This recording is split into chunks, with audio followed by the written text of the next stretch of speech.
Pagi ini saya ingin memulai justru dari hari ke-6 dulu ya. Nanti hari ke-5 disinggung terakhir. Karena poin beban di hari ke-6 ini akan menjadi dasar untuk kita bisa memahami dengan lebih jelas pelajaran hari ke-5 ya. Bahkan lebih banyak dari pelajaran hari ke-5. Nah, jadi saudara-saudari,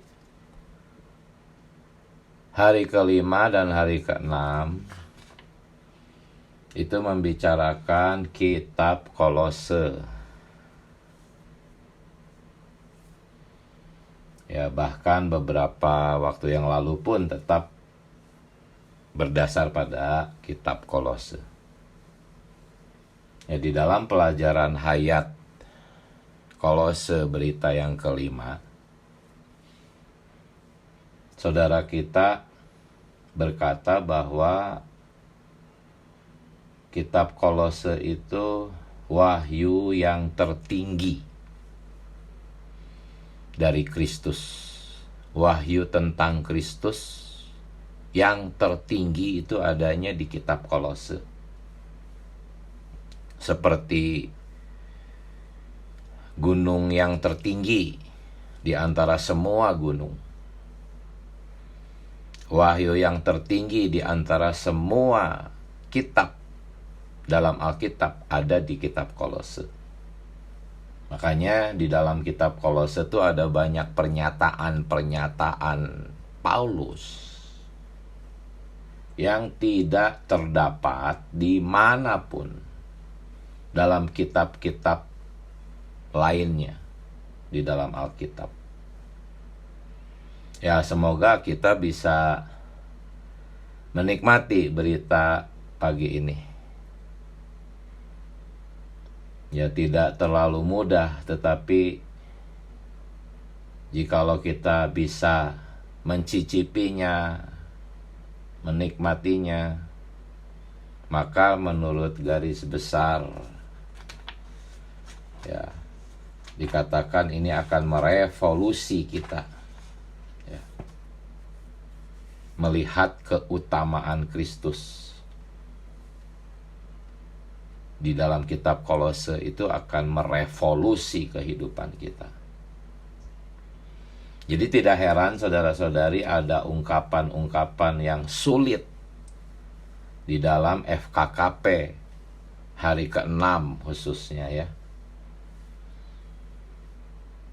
Di Alenia pertama rawatan pagi hari ke-6 dikatakan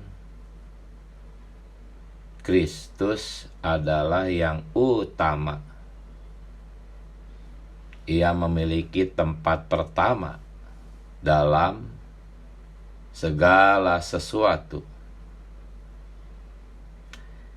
Ya, mendengar ini tidak terlalu sulit, tapi kalau kita baca lanjutannya mungkin kita bingung.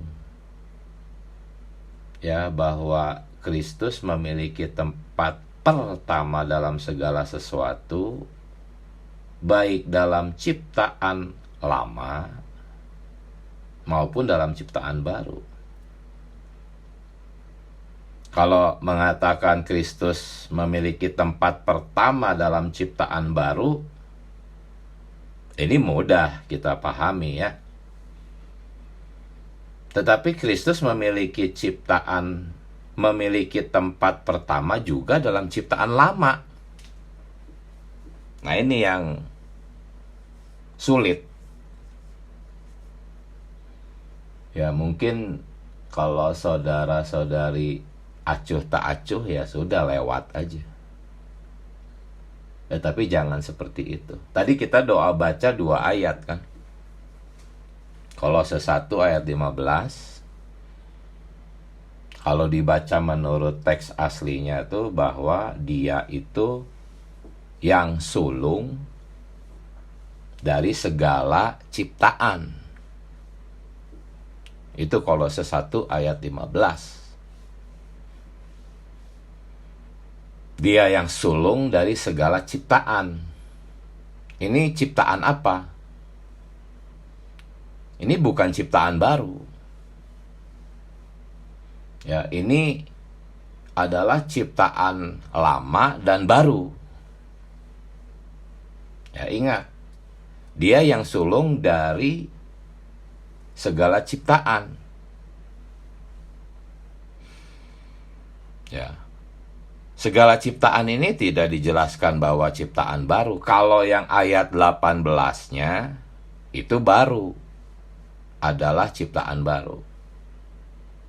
Dia kepala tubuh jemaat yang sulung, yang pertama bangkit. Apa maksudnya yang pertama bangkit?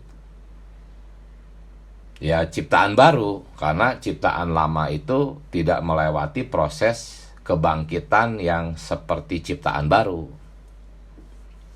Nah, ini memang tidak mudah memahami ini, saudara-saudari. Jadi dia itu dikatakan yang pertama dan segala sesuatu, baik dalam ciptaan lama maupun ciptaan baru. Ya. Ini adalah pemahaman kata Kristus yang al-muhid. Mungkin selama ini Anda tidak membayangkan bahwa makna dari kata Kristus yang al-muhid itu sedemikian. Ya. Kalau di halaman 139,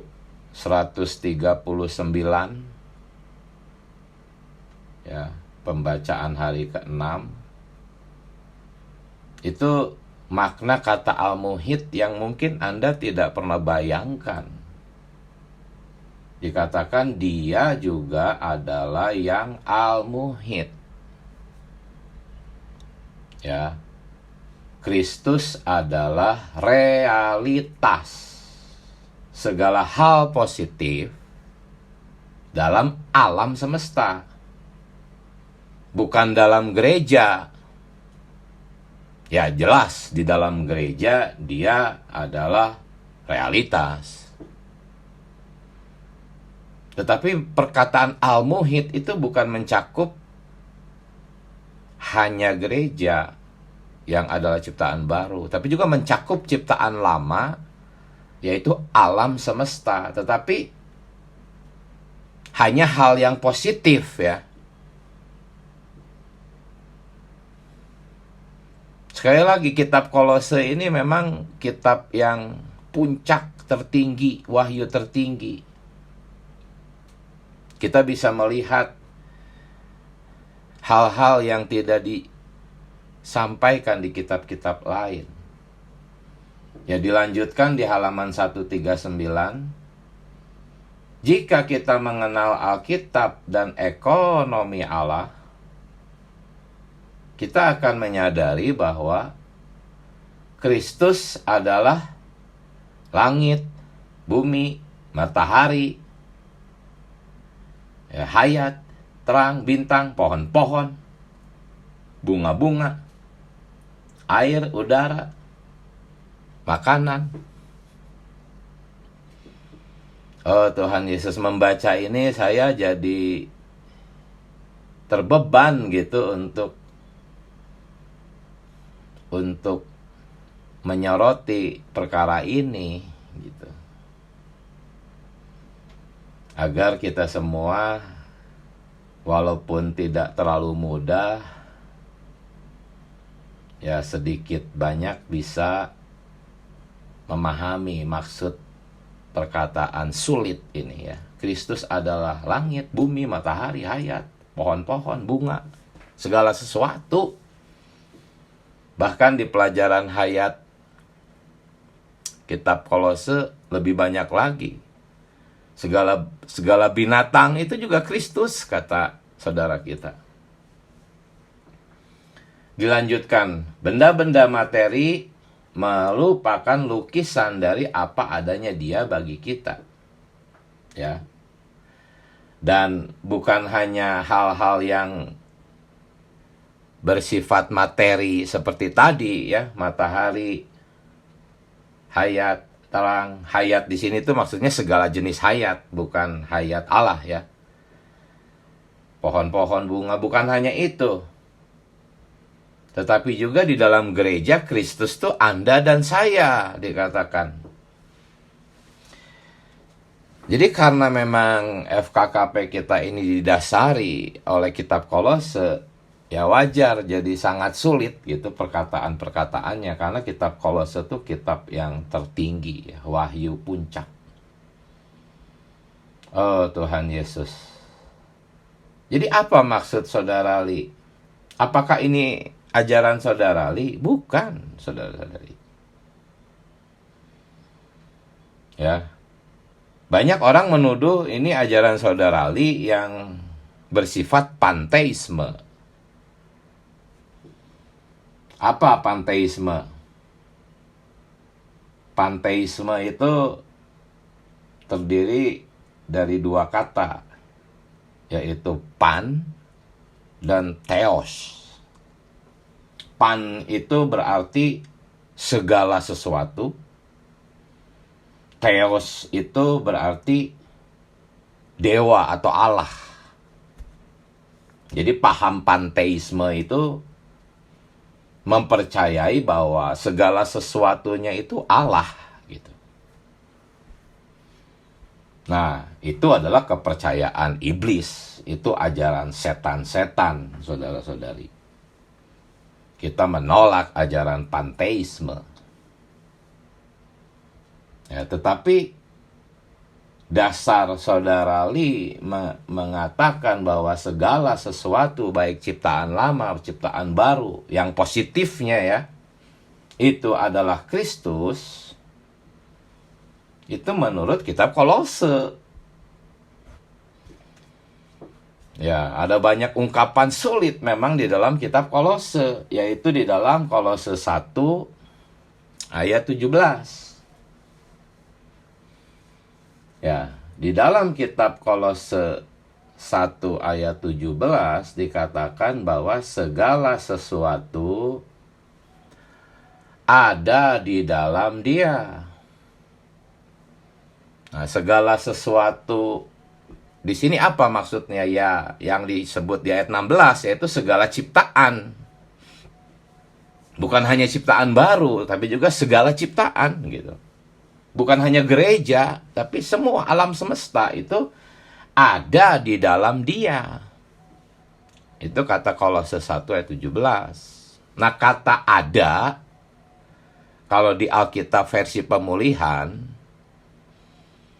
yang menggunakan cetakan LAI tahun 97, itu terjemahannya menyatu. Jadi Kolose 1 ayat 17 itu segala sesuatu ciptaan itu menyatu di dalam Dia. Pernah nggak mendengar ini saudara-saudari? Segala sesuatu menyatu di dalam Dia. Ya, nanti kita akan bisa melihat bahwa dengan memahami ini, kita bisa memahami pelajaran hari kelima dan bahkan banyak hal tentang Kristus yang al-muhid. Kristus yang adalah sentralitas dan universalitas segala sesuatunya. Dengan memahami bahwa segala sesuatu menyatu di dalam Dia, Kolose 1 ayat 17, kita bisa memahami banyak hal. Inilah dasarnya mengapa di FKKP ada kalimat seperti tadi. Kristus adalah langit, bumi, matahari, terang, pohon, bunga, air, udara, makanan, bahkan segala makhluk. Anda dan saya adalah Kristus. Karena apa? Karena Kolose 1 ayat 17 mengatakan segala sesuatu menyatu di dalam Dia. Ya. Istilah menyatu itu, kalau menurut catatan kakinya itu bertahan gitu, salah satu pengertian. Jadi segala sesuatu itu bertahan atau tetap ada, teratur, berkelangsungan. Itu makna kata menyatu. Inilah rahasianya, saudara-saudari, bahwa mengapa benda-benda langit begitu teratur. Jangan khawatir ada meteor jatuh ke bumi. Jangan khawatir.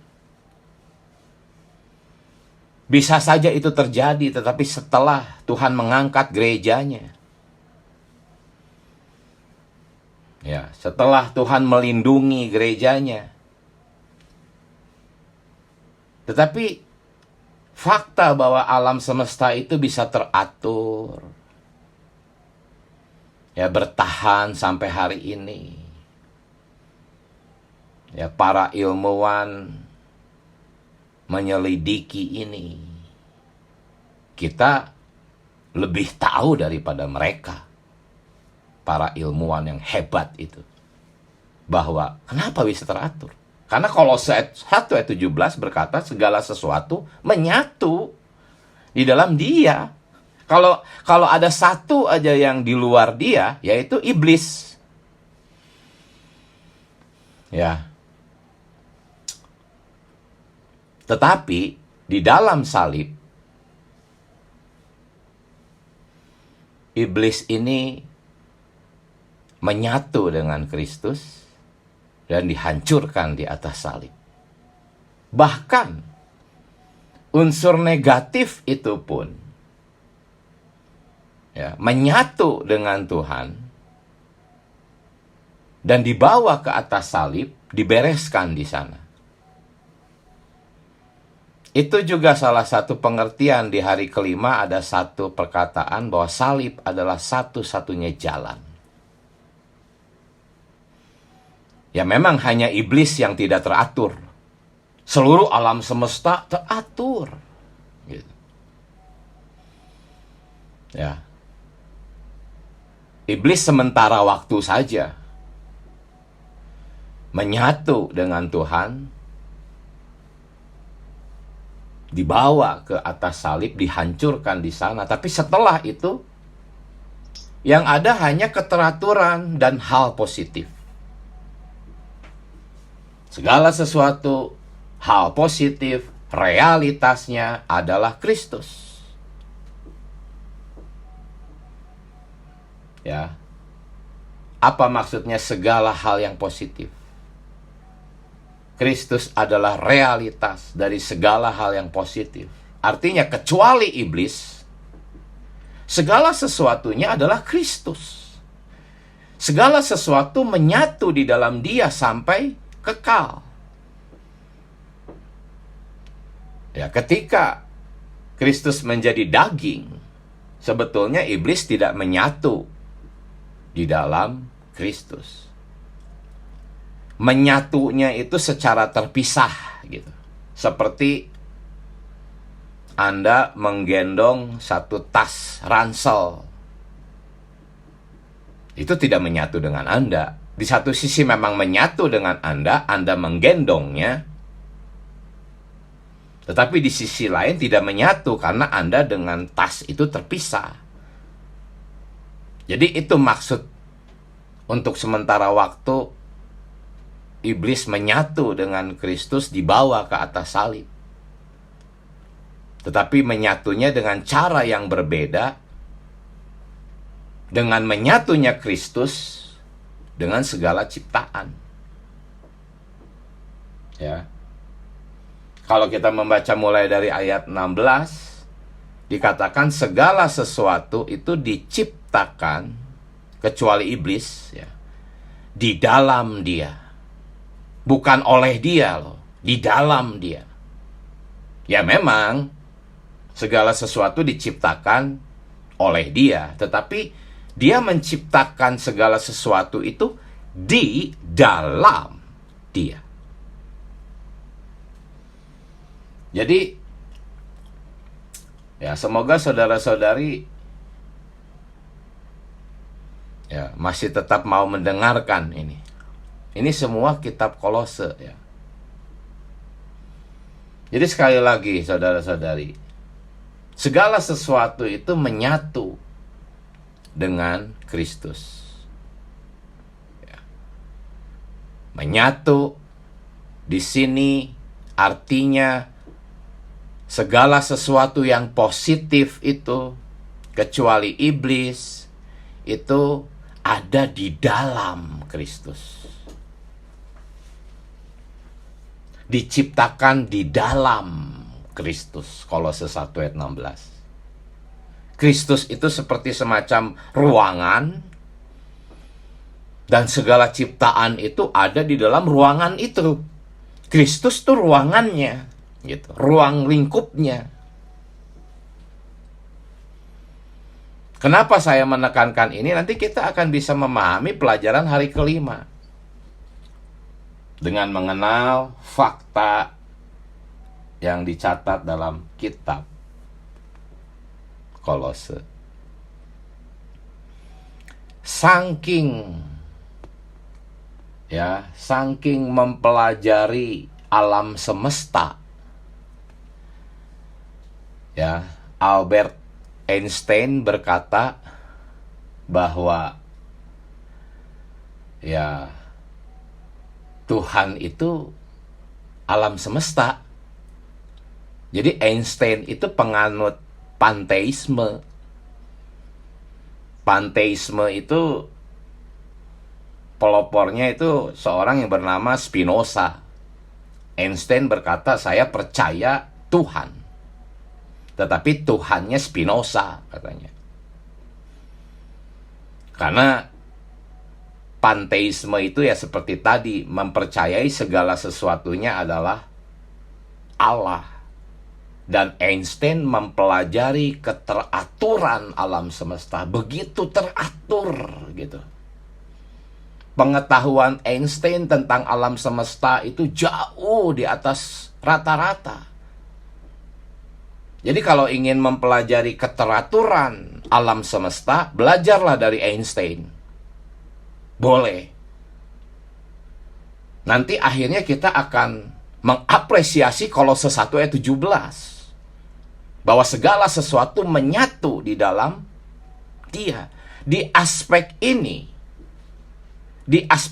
loh ya, panteisme itu sebetulnya ada benarnya gitu. Tapi saya berkata gini, sambil tetap berkata bahwa ajaran panteisme secara keseluruhan itu ajaran setan.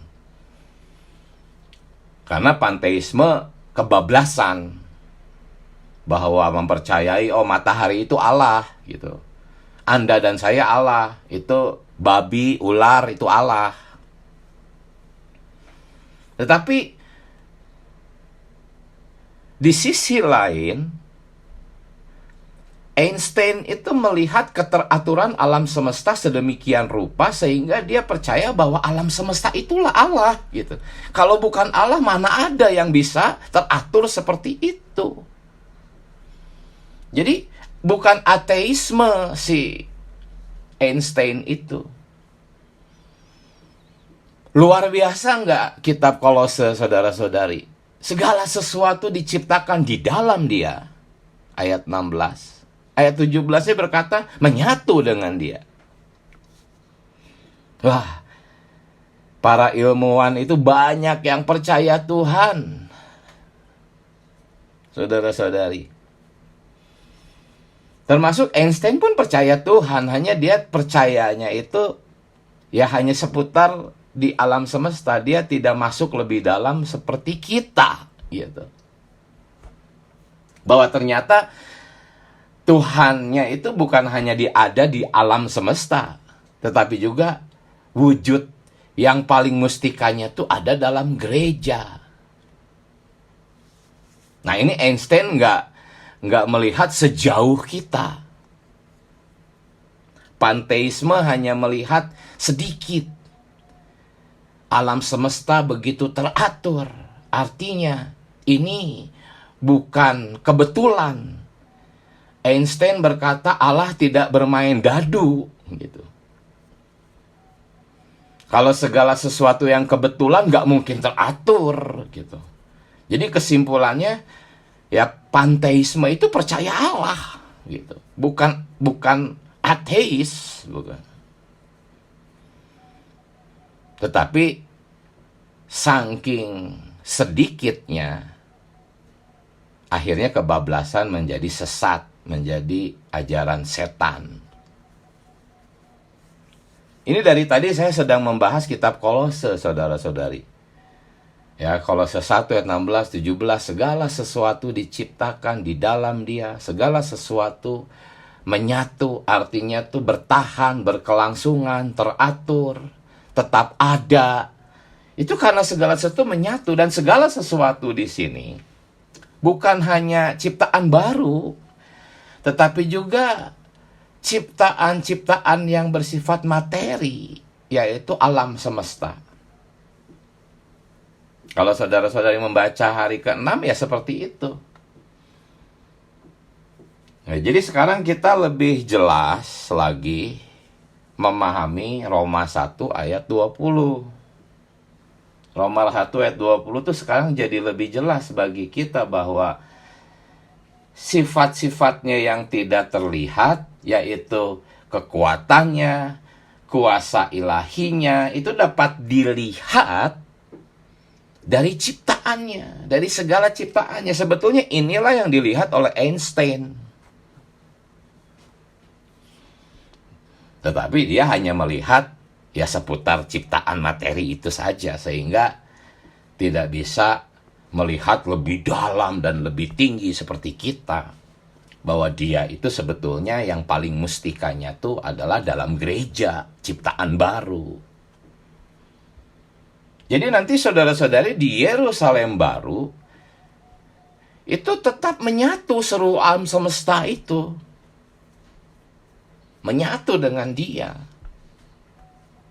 Jadi bukan ajaran saudara Ali sebetulnya. Kalau FKKP kita mengatakan bahwa Kristus adalah langit, Kristus adalah bumi, matahari, terang, bintang, pohon, bunga, bahkan segala binatang, makanan. Anda dan saya adalah Kristus. Itu karena segala ciptaan itu termasuk gereja itu ada menyatu dengan Dia. Jadi saudara kita di dalam pelajaran Hayat Kolose berkata bahwa ketika Tuhan menciptakan segala sesuatu, itu bukan seperti seorang seniman menciptakan lukisan gitu, atau seorang seniman menciptakan patung gitu. Kalau patung dan lukisan itu terpisah dengan si seniman itu. Tetapi ketika Kristus menciptakan segala sesuatu, tidak seperti itu. Kristus itu ruangannya gitu. Pabriknya. Segala sesuatu diciptakan di dalam pabrik ini, di dalam ruang ini. Gitu. Kalau lukisan itu terpisah dengan orang yang menciptakannya. Patung itu terpisah. Patung-patung, orang ya orang. Tapi kalau segala ciptaan menurut Kolose 1 ayat 17 itu tidak terpisah, menyatu di dalam Kristus sebagai ruang lingkupnya. Sehingga saudara kita mengatakan Kristus tidak berdiri di samping ciptaannya, lalu membuat segala sesuatu, menciptakan. Bukan. Segala sesuatu itu diproses, diciptakan.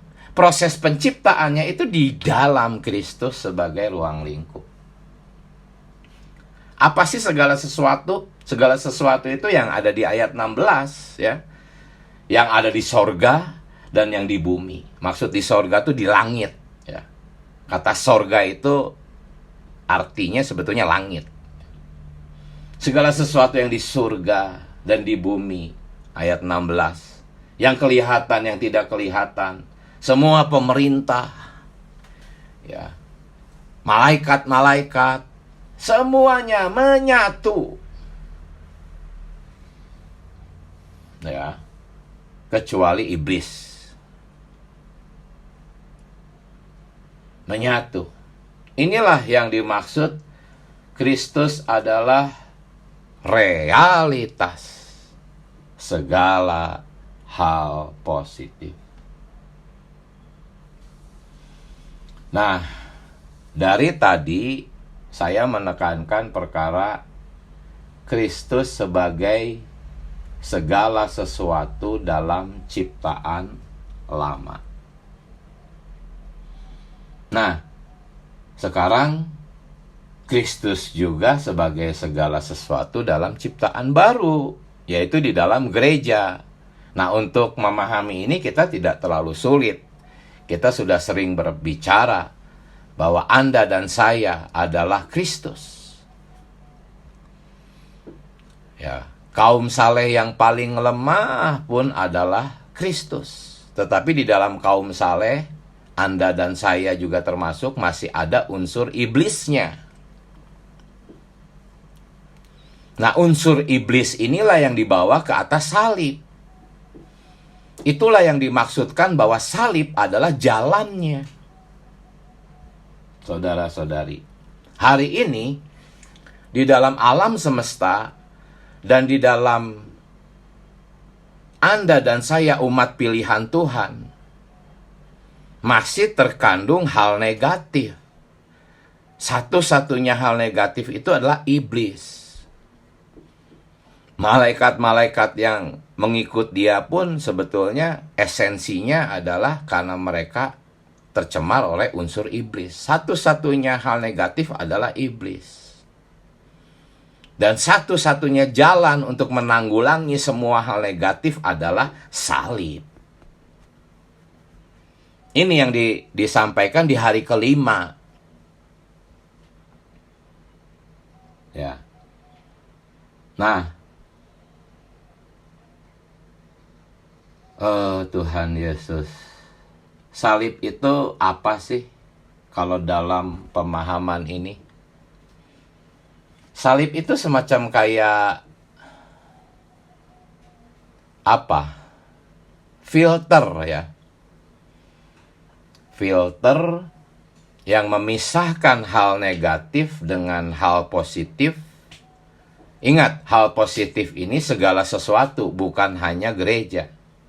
Nah, salib itu semacam kayak filternya, dan alam maut itu tong sampahnya. Jadi ketika Kristus naik ke atas salib, dia membawa segala sesuatu dan terfilter di sana. Yang negatifnya masuk tong sampah, yang positifnya dibawa sampai pada akhirnya di Yerusalem baru nanti.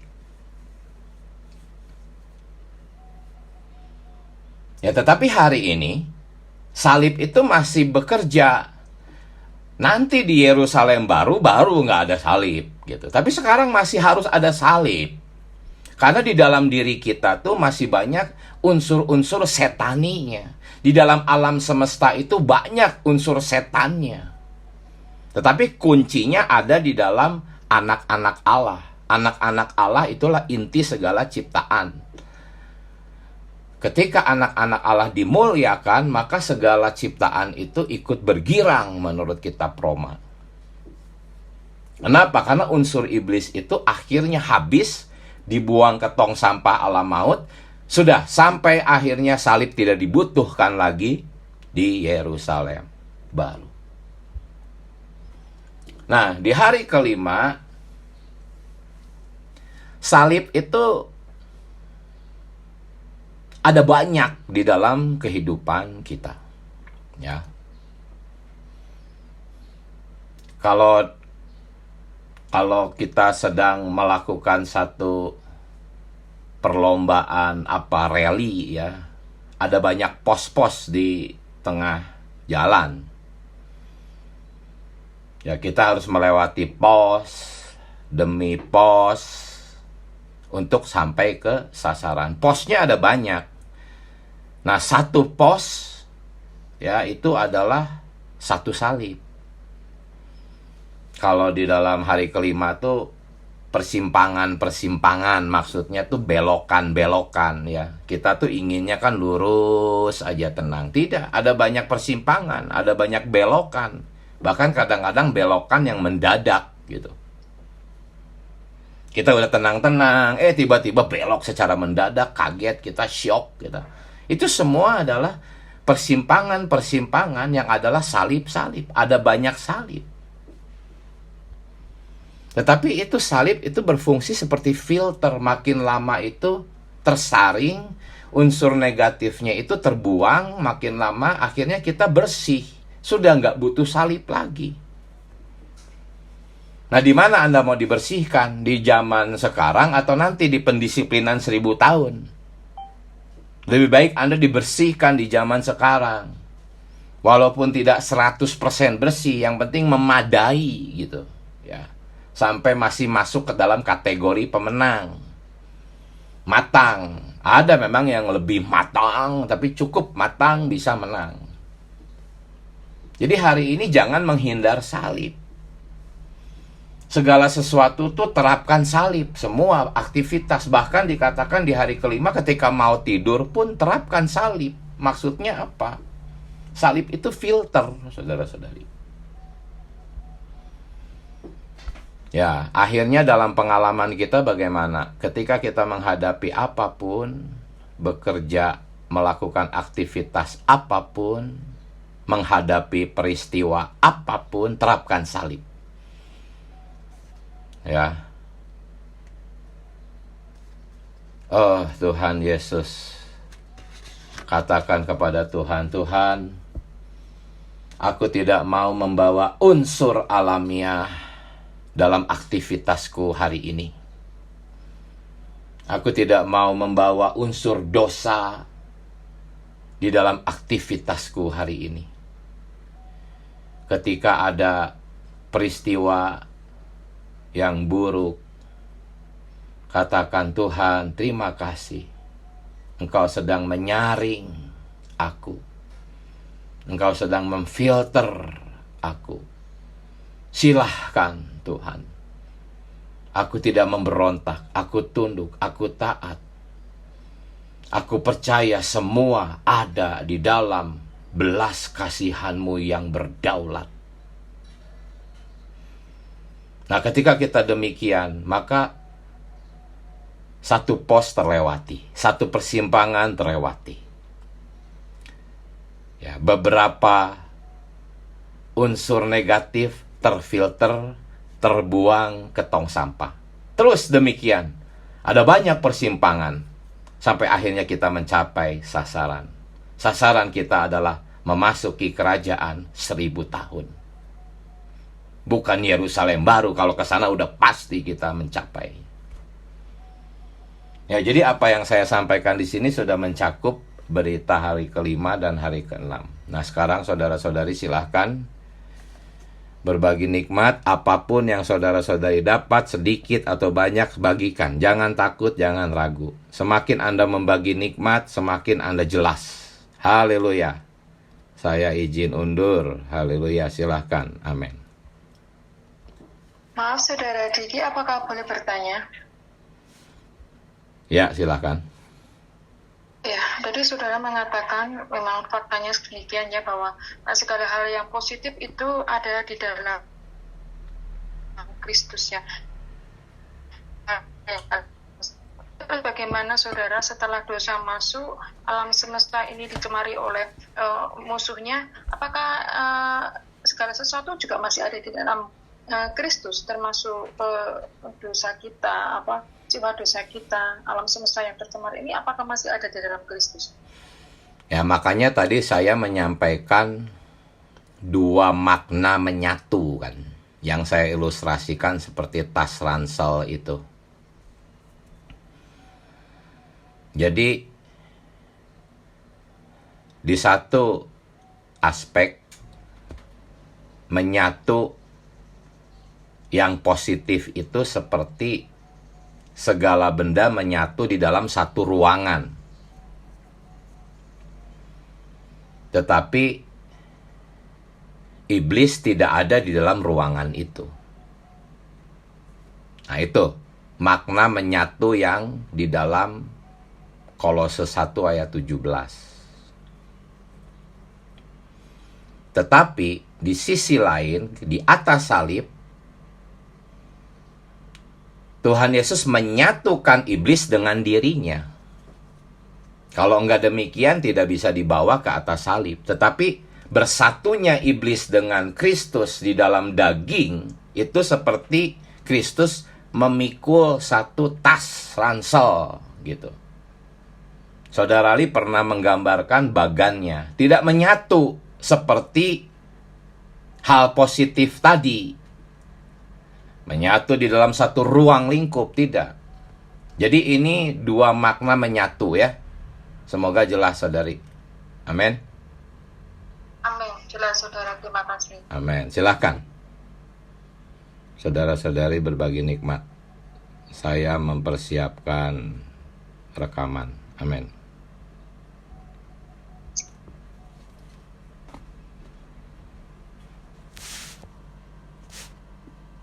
Amin. Silakan saudari sharing. Amin. Saudari Hani, Saudari Ning, saudara-saudari lainnya. Amin.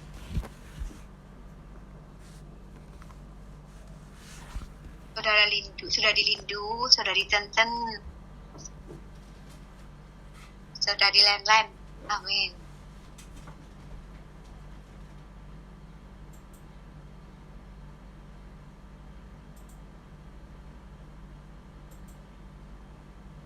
Amin. Ya, saya mendapat terangnya pagi hari ini melalui kesebutan saudara Diki bahwa hari ini Allah memberikan kepada gereja ya, kita umat-umatnya yang diselamatkan ini, Kristus sebagai persona dan salib sebagai jalan memulihkan segala sesuatu.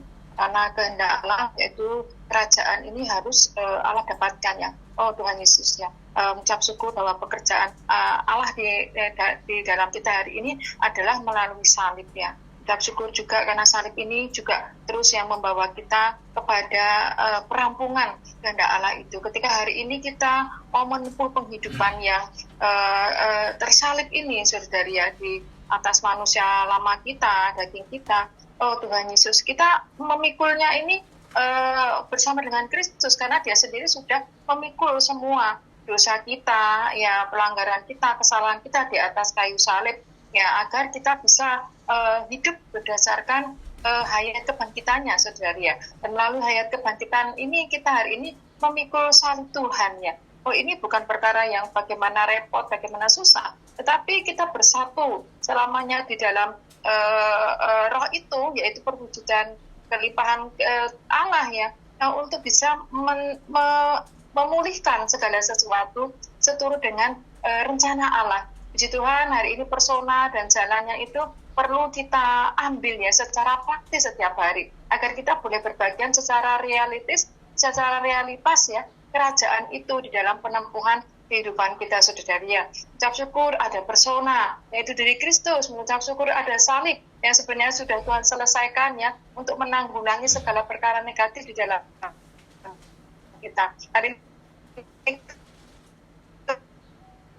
Tuhan tinggal di dalam roh itu, di dalam kita, maka segala sesuatu akan dirampungkan oleh diri Allah sendiri. Oh Tuhan Yesus ya, karena hari ini kita sering ya tidak memperhatikan ini, maka kita sering frustasi ya, kecewa ya atas situasi. Tetapi ketika kita tinggal di dalam Kristus ya, pengharapan kita benar-benar akan dinyatakan hari ini, saudari ya.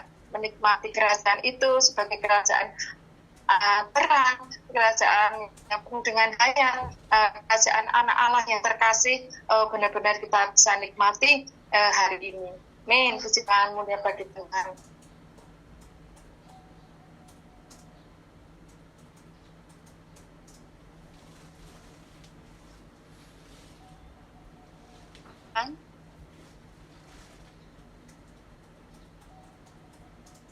Tuhan ya, saya juga terberkati melalui berita hari ini ya. Tadi digambarkan oleh saudara di depan bahwa jika keadaan lancar, tiba-tiba ada belokan. Ini adalah masalah-masalah atau keadaan yang bagi alamiah kita tuh gak enak. Tapi pagi ini kita kembali diterangi ya, bahwa belokan-belokan itu, keadaan yang mendadak itu, yang bagi alamiah kita sungguh gak enak itu sebenarnya adalah filter ya, filter untuk menyaring alamiah kita ya, diri kita ya. Sebetulnya melalui hal itu kita harus mempunyai pandangan rohani bahwa Tuhan sedang mengerjakan perkara yang sangat besar di dalam kita oleh belas kasihannya, yaitu mengambil unsur negatif di dalam kita. Melalui perkara ini, terang ini, kiranya kita makin bersyukur kepada Tuhan ya, bahwa Tuhan berkenan ya mengambil alamiah kita segala sesuatu yang bukan. Inilah salib-salib itu ya. Kita jangan menghindari salib. Setiap belokan ini kita harus melihat, memohon Tuhan menerangi apa ini Tuhan, dan bagaimana menyikapinya. Kita harus memohon kepada. Ketika mata rohani kita terbuka, kita akan bersyukur kepada Tuhan dan terus menikmati Tuhan. Supaya ketika belokan yang di depan, yang mendadak, tadi seperti dikatakan balapan motor itu tiba-tiba ada belokan itu kaget ya pasti ya. Tetapi karena unsur Kristus yang semakin bertambah di dalam kita, itu akan membuat kita itu, oh iya, terus bisa melampauinya. Bahkan tadi diajarkan untuk berdoa ya, terima kasih Engkau sedang memfilter di Tuhan ya saudari, melalui nampak terang akan filter ini, akan belokan-belokan ini, kiranya membuat kita semakin mau berjuang untuk makan, minum Tuhan dan bernafas. Bernafas itu adalah perkara berdoa supaya kita smooth ya, lancar di dalam setiap belokan, supaya belokan-belokannya itu boleh semakin tajam, supaya alamiah kita tuh semakin disingkirkan. Mulia bagi Tuhan. Amin. Masih ada waktu saudara-saudari, silakan. Amin. Saudara Michael, saudari yang lain.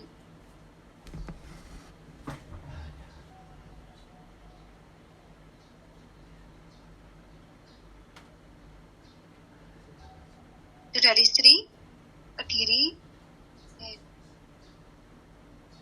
Saudari Ango. Amin, saudari. Amin. Amin. Ya, ini satu perkara ya, tentang satu peperangan rohani ya, sesuai judul besarnya ya. Ya, memang kita melihat satu realitas, kalau kita kerucutkan ke perkara yang paling intinya ya, bahwa di alam semesta ini ada Allah. Saat ini kita kenal sebagai Allah Tritunggal ya, dan juga ada musuh Allah ya, yaitu iblis. Dan segala sesuatu itu diciptakan oleh Allah ya, di dalam Yesus Kristus ya, terkecuali iblis. Iblis bukan ciptaan Allah ya. Iblis menjadi iblis oleh kehendak bebas yang ada di dalam dirinya ya. Jadi iblis dan dosa bukan ciptaan Tuhan ya. Jadi ketika kita berbicara tentang segala hal ada di dalam Kristus, itu bisa berbicara tentang apa saja segala sesuatu, terkecuali iblis yang menjadi iblis oleh keinginan dan perbuatan daripada dan kehendak bebas daripada dirinya sendiri ya.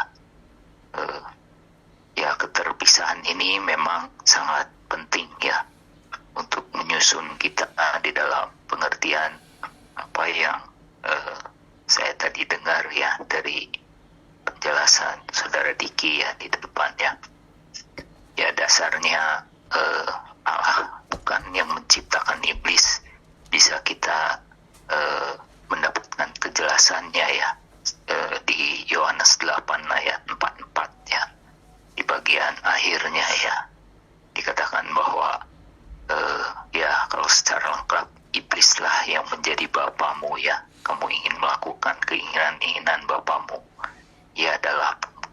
manusia sejak semula tidak hidup dalam kebenaran, di dalam dia tidak ada kebenaran. Ya. Apabila ia berkata dusta, di sini disebutkan ia berkata atas kehendaknya sendiri. Jadi kalau dia berdusta, itu kehendaknya sendiri, bukan kehendak Bapa. Ya. Jadi juga dengan sebagaimana dia berdusta, dia menjadi iblis juga oleh kehendaknya sendiri. Ya. Oleh karena itu iblis bukanlah ciptaan Allah, sehingga ada apa yang tadi dijelaskan, ya, ketika kita adalah sebagai anak-anak Allah bersatu dengan Kristus, tetapi iblis kebersatuannya itu suatu kebersatuan yang terpisah, ya, seperti tadi diilustrasikan orang yang memanggul ransel, ya, satu sisi terpisah, satu sisi juga ransel itu bukanlah orang yang memanggulnya, ya. Jadi itu satu hal yang terpisah, dan saya merasakan bahwa di dalam pengertian hidup ini akan sangat dipermudah ketika melihat ada banyak hal yang merupakan dua hal, ya, hal-hal berasal dari Allah, hal-hal yang berasal dari iblis. Dan tentang anak-anak pun sebenarnya hanya ada dua jenis anak, ya, walaupun ini akan sangat menjadi menyakitkan, ya, buat orang-orang tertentu, ya. Kalau kita lihat di 1 Yohanes 3 ayat 10 dikatakan inilah tandanya anak-anak Allah dan anak-anak iblis, ya. Jadi ya, kalau kita bicara orang-orang ini yang beredar di permukaan bumi ini hanya ada dua jenis orang, ya, anak Allah dan anak iblis, ya. Ya, jadi kita tidak melihat mereka itu secara lebih dirinci lagi, orang Amerika atau orang Indonesia, atau dia itu beragama A atau agama B. Hanya ada dua jenis, yaitu anak-anak Allah yang dilahirkan dari Allah dan anak-anak iblis yang dilahirkan dari iblis, ya. Karena ya anak-anak itu mencerminkan bapaknya siapa, ya. Kita dilahirkan dari roh itu, yaitu dari Allah. Jadi kita ini anak-anak Allah, ya. Dan anak-anak Allah lah yang akan mendatangkan dan membentuk kerajaan Allah itu, ya. Dan di dalam prosesnya kita melihat di zaman ini itu melalui gereja. Dan di dalam gereja ini ya memang terbagi atas dua kaum, ya. Yang satu kaum yang lebih matang, yang satu lagi kaum yang kurang matang. Ini satu realitas, ya, satu peperangan rohani, ya.